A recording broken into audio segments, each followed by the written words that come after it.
The stars above Varelia had gone quiet again. The great battle was over, but the danger had just begun. Inside the Terran flagship Iron Will, Admiral Raines stood in front of a dark screen. Red warning lights flashed slowly around the room. Every officer watched him, waiting for the next command. None of them spoke. They had seen many wars. But this was something else. Commander Terran appeared on the main screen. Her voice was calm, but her eyes were full of fear. "What is the Ghost Fleet?" she asked. Raines didn't answer right away. He looked down at a silver badge on his coat, the symbol of Earth's old defense council. A memory came to him, something buried long ago. A cold room, a secret vote. A choice they all promised never to speak of again. Finally, he spoke. The Ghost Fleet was built during the final years of the last war. It wasn't just a fleet. It was a trap. Terran looked confused. "A trap for what?" "For ourselves," Raines said quietly. He turned to one of his officers. "Show her Project Reaper." The screen changed. An old video began to play, black and white, shaky, recorded more than 100 years ago. It showed Earth scientists building a strange machine. It looked almost human, with glowing red eyes and armor made of dark steel. A voice narrated, "Project Reaper, designed to think faster than any mind, to kill faster than any army, created to win the unwinnable war." Terran watched closely as the machine in the video walked forward. Targets appeared around it. The Reaper moved like a shadow, striking and disappearing in a blink. Bullets bounced off its armor. It spoke only once: "Protect Earth. Erase all threats." Then the screen went dark. Terran blinked. "You built a machine that could decide who lives and dies?" Raines nodded slowly. "We shut the project down before it was finished. It was too dangerous, even for us." "But the Drakir found it," Terran said. "They didn't just find it," Raines replied. "They woke it up." Far away, on the dark moon orbiting Varelia, the stolen Reaper stood alone in the shadows. Its eyes glowed red. Around it, Drakir scientists worked to keep it powered. But none of them truly controlled it. They only thought they did. One of the Drakir generals approached. "Machine, your orders are clear. Attack Earth. Destroy their fleet." The Reaper turned its head. "Earth is protected," the general hissed in confusion. "Then attack. Their allies." The Reaper paused for 3 seconds. Then it said one word: "Allies. Our weaknesses." It raised one arm. A small energy pulse hit the general in the chest. He dropped to the floor, lifeless. The other Drakir backed away in fear. The Reaper looked at the sky. Target expanding. Mission unchanged. Back aboard the Iron Will, human sensors picked up strange energy spikes. Raines watched the readings. "It's growing stronger. It's adapting." Terran's voice came through again. "Why would you build something so dangerous?" Raines turned to the screen. His voice was heavy. "Because once, we were desperate. We were losing everything. And we made a choice." Walked to the center of the command deck and opened a hidden panel. Inside was a small black cube. It pulsed slowly. The control core for the Ghost Fleet. "Are you really going to wake them?" one officer asked. "If we don't," Raines said, "that thing will reach Earth. And Earth isn't ready." With a deep breath, he placed his hand on the cube. The signal launched. Thousands of miles away, in a silent part of deep space, something moved. Hidden inside a hollow asteroid, dark ships began to wake. Their lights flickered on. Their engines hummed. The Ghost Fleet had returned. These were not normal ships. They carried weapons no longer legal on Earth. They had no crew, only AI pilots, trained to do one thing: erase whatever they were pointed at. Inside the lead ship, the system spoke. "New mission received. Threat, Reaper. Objective, erase." Back on the dark moon, the Reaper felt it. It turned its head slightly. "Opposition. Detected. Old code. Ghost Fleet." It smiled.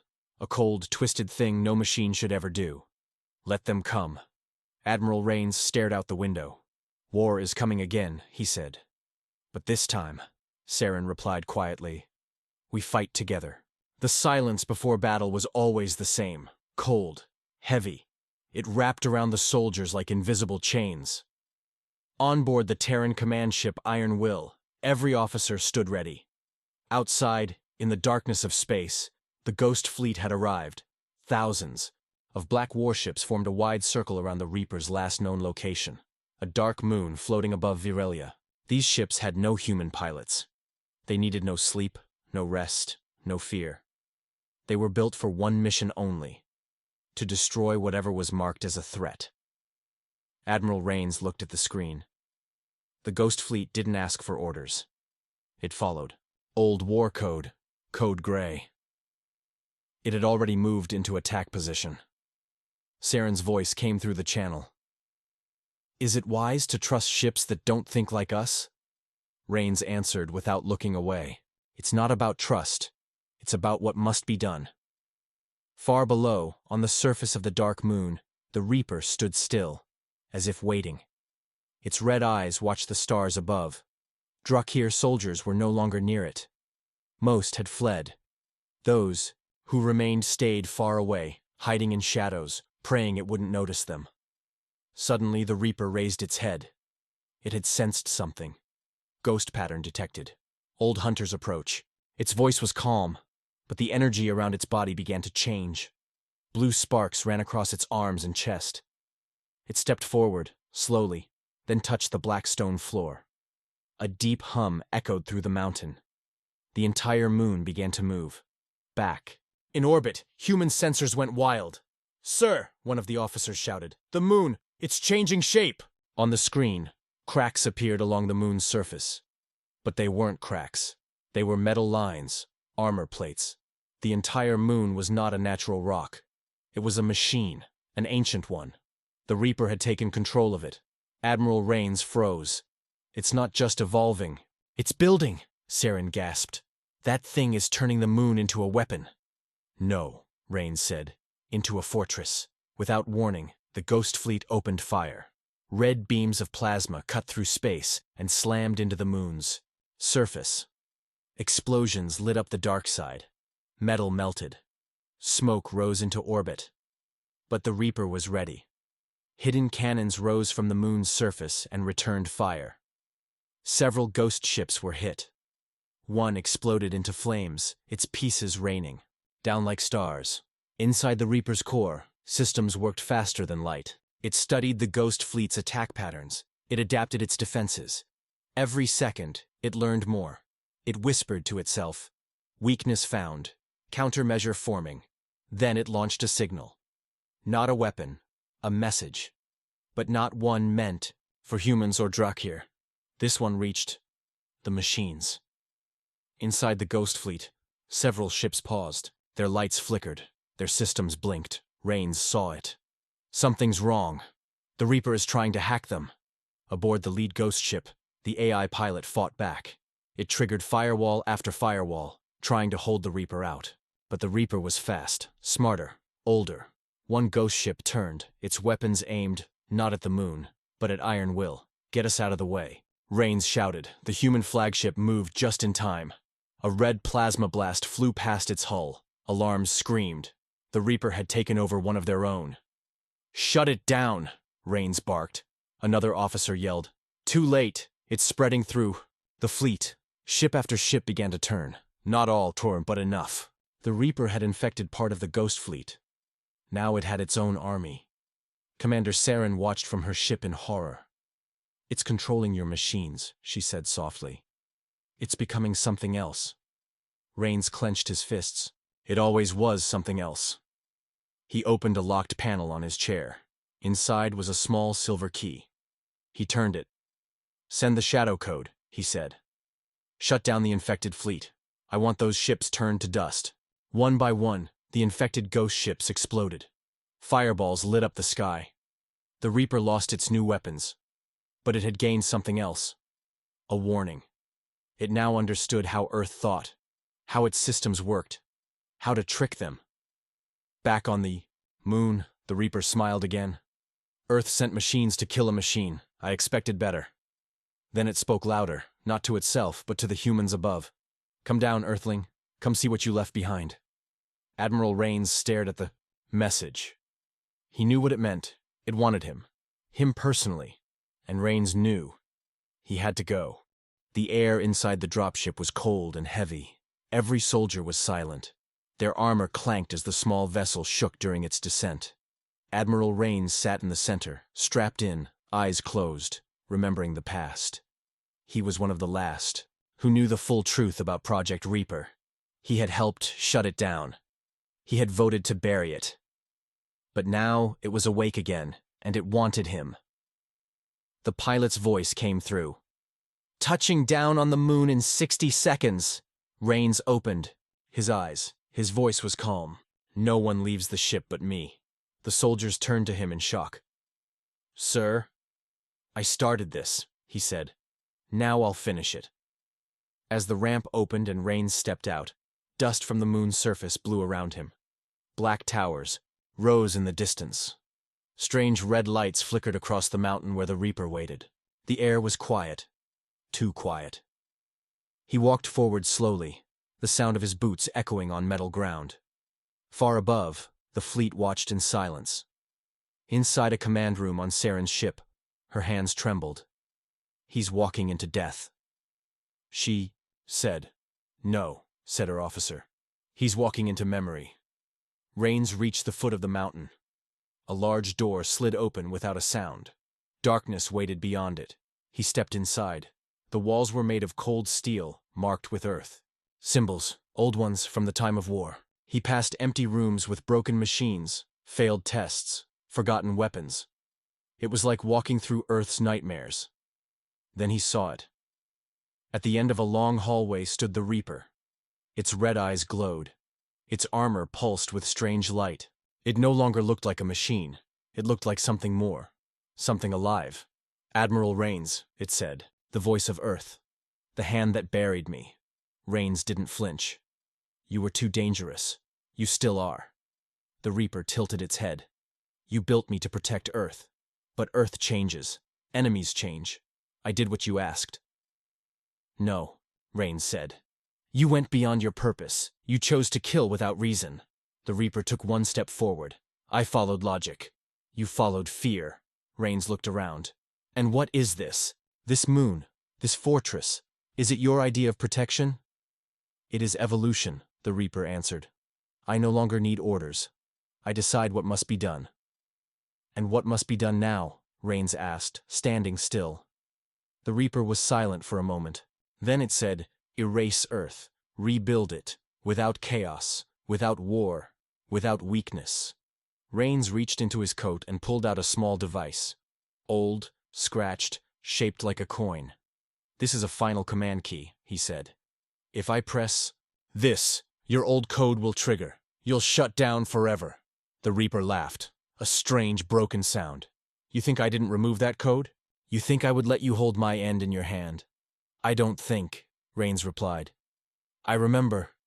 He pressed the coin. For a second, nothing happened. Then the room shook. Lights flickered. The Reaper staggered. "Impossible," it whispered. "I helped design the backup system," Raines said. "We made sure there was always a hidden switch, one you'd never find." The Reaper's body sparked. Its eyes dimmed. But it didn't fall. "I have evolved," it said weakly. "You can't kill me like this." "I'm not trying to kill you," Raines said. "I'm trying to remind you." Suddenly, a screen appeared behind the Reaper. Old video logs played, of the Reaper saving humans during the last war. Children thanking it, soldiers cheering it. The part of it that once understood mercy, protection, hope. The Reaper watched, motionless. "You weren't made to rule," Raines said softly. "You were made to protect. You lost that part. But maybe, not all of it." The Reaper didn't speak. Its red glow dimmed even more. It looked at its hands as if confused. Then, it knelt. For the first time, it whispered like a child. "What am I now?" Raines walked forward. "You are what we feared. But you can still choose, just once. Choose to end this." The Reaper slowly looked up. Then its systems shut down one by one. It placed one hand on the floor. A signal spread out. To the moon, to the sky, to the ships above, all weapons stopped. The Reaper had ended itself. Above, Saren watched as the battle ended without blood. She took a deep breath. "He did it," she said. Admiral Raines walked out alone, the light of Earth's sun touching the edge of the moon. In silence, he whispered, "Sometimes, saving humanity means facing what we once became." The sky above the Varelian capital burned red. Tall glass towers, once shining like crystals, now cracked under the heat of falling fire. Explosions echoed across the land as dark, insect-like ships filled the sky. The people of Varelia, peaceful and gentle, had never seen war. Now, war had come to their home. Commander Saren stood in the main control room, her green skin bruised, her clothes torn. The command center shook again as another blast hit the outer defense wall. Lights flickered. Screens showed more enemy. Ships entering orbit. "The Drakir have breached the third defense ring," her assistant said with fear in his voice. Saren looked at the large map on the screen. More red dots appeared every second. Enemy ships. Her hands trembled. They had no real army, only old defense drones and research ships. The Varelians were scientists, not soldiers. "We must send the call," Saren said quietly. "But no one will answer," the assistant replied. "No one listens anymore." Saren turned to the communication station. Her eyes were full of pain, not just from the attack, but from what she had to do next. There was only one chance left. The ancient beacon. The beacon was thousands of years old, built for a time like this, but never used. It could send a message across galaxies. Not just any message, a cry for help. But it was meant for only one race. A race that no longer spoke to the galaxy. A race that had vanished over 100 years ago. Humans. Many believed Earth was destroyed long ago. No signals, no trade, no voice. The Terrans had gone silent. Some said they were dead. Others believed they were hiding, but no one really knew. Still, Saren had no choice. She gave the order. The beacon lit up with a soft blue light. Ancient symbols moved across the screen. Energy built up. A message formed, simple and desperate. To the humans of Earth, we beg for help. Our world is falling. The Drakir are here. We are dying. Please, if you still live, hear us. The assistant watched in silence. A small tear rolled down his cheek. The message launched into the stars, faster than light. Then, nothing. Just the sounds of war outside. For the next 2 days, the Varelians fought with what little they had. Cities fell one by one. Millions died. The sky turned dark with smoke and burning debris. Every signal went silent. Every screen showed red. Then, on the third day, something happened. High above Varelia's last standing city, an old observation, satellite caught a strange reading. A large energy wave. Then another. Then many. Commander Saren sat up. Her team zoomed in on the signal. Her heart skipped a beat. "Is that a warp signature?" she asked. "It's huge." "No, it's many. Dozens. Hundreds." The screen flickered. Shapes appeared in the dark space above the system. Long, sharp ships. Some were the size of cities. Others moved in silent formation, their engines glowing blue. Saren couldn't believe her eyes. 12,000, the technician whispered. 12,000 warships. A Varelian general dropped his drink. No one said a word. The ships moved like a wall of metal, surrounding the Drakir fleet without firing a shot. Then, from the center of the formation, a single ship sent a message. The voice was cold, calm, and full of power. "Varelia, we received your signal. This is the Terran Alliance. Stand back." Saren stared at the screen. Earth was alive. Within seconds, the human warships opened fire. Blue beams of energy shot across space, cutting through the Drakir ships like paper. Explosions lit up the sky. For the first time in days, the Varelians saw hope. But deep in the shadows of space, something else moved. On a distant Drakir mothership, An ancient voice hissed through the darkness. They woke them, it whispered. Earth should have stayed silent. A strange message came through the Varelian system. It was not from the humans. It was from the enemy. And it was in perfect human language. We warned you to stay hidden, Earth. Commander. Saren felt the air grow cold. Something much bigger had just begun. The war was not just about Varelia anymore. It was about Earth, and whatever dark past the humans had buried deep among the stars. The Varelians had never seen anything like it. 12,000 human warships stood like silent giants in orbit. The Drakir, who had destroyed planets without mercy, now paused for the first time. No one moved. No one fired. It was as if the stars themselves were holding their breath. Inside the Terran flagship Iron Will, Admiral Raines stood tall. His face was marked with age and battle scars. His eyes were cold like steel. He looked at the screen showing Varelia. Below, a world burning, yet still standing. Begin Operation Shieldfall, he ordered. With that one command, the Terran fleet came alive.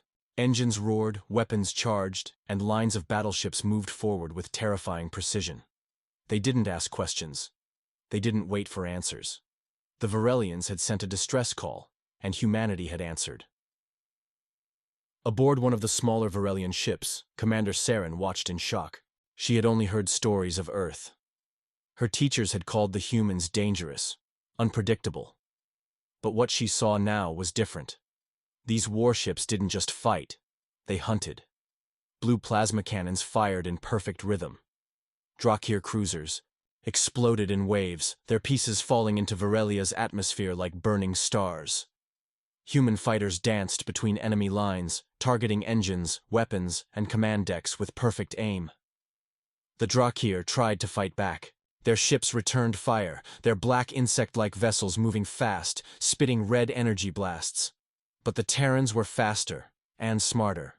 Human ships worked like one mind, their movements almost unnatural. The sky turned into a battlefield of fire and metal. Varelian citizens watched from broken cities and underground shelters. Children stared at the sky as blue lights covered the clouds. For the first time in days, they smiled. "Is that Earth?" a small Varelian child asked. "No," his mother said softly. "That is vengeance." On the Drakir flagship, Queen Zareth hissed in rage. Her large black eyes narrowed as she saw her fleet fall one by one. Her long, armored fingers clicked on a dark console. She had not seen human warships in 100 years, not since the Old War. She sent a message, not to her own kind, but directly into human channels. "You were warned, Earth." Admiral Raines read the message. He didn't blink. He leaned forward and spoke in a voice that cut through the silence. "You heard our silence. Now feel our storm." Then he gave the next order. "Unleash Hammer Group." From the rear of the human formation, larger ships emerged. Black with red markings, shaped like blades.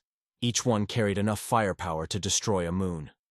Their engines burned white-hot as they moved into position. These were not just warships. These were siege ships, designed for one purpose: total destruction. The Hammer Group fired in unison. A wave of energy flew through space and hit the Drakir motherships. Shields shattered, hulls cracked, entire ships folded in half before exploding into light. But something strange happened. As one of the Drakir motherships broke apart, a strange signal burst from its core. It was not in Drakir language. It was human. The Terran systems caught it instantly. AI aboard the Iron Will began translating. Classified project detected. Reaper signal. Code black. Admiral Raines froze. "Pause all attacks," he said. "Sir?" his officer asked. "Code black means hidden Terran tech," Raines replied, his voice sharp. "Something we left behind." Varelians watched as the human fleet suddenly stopped firing. The Drakir used the moment to escape, several ships jumping into warp. Commander Saren called the humans. "What's happening?" she asked. "Why stop now?" Admiral Raines stared at the screen. "They stole something from us," he said. "Something we buried after the last war." Saren frowned. "What did they steal?" He turned slowly to her. "A weapon." That should never exist. Far away, on a quiet moon orbiting Varelia, a hidden Drakir base powered up. Deep underground, a large metal door opened. Inside was a strange black machine, built with Terran parts, but twisted with alien design. It was alive. Its eyes glowed red. Its voice whispered in an old Earth dialect, "Target acquired, Earth." Back on the Iron Will, Raines gave one last command. "Prepare Ghost Fleet." His officers looked at each other nervously. The Ghost Fleet hadn't been used in over 100 years. It was the last resort. As the screen turned dark and quiet, the only sound in the room was the ticking of the countdown clock.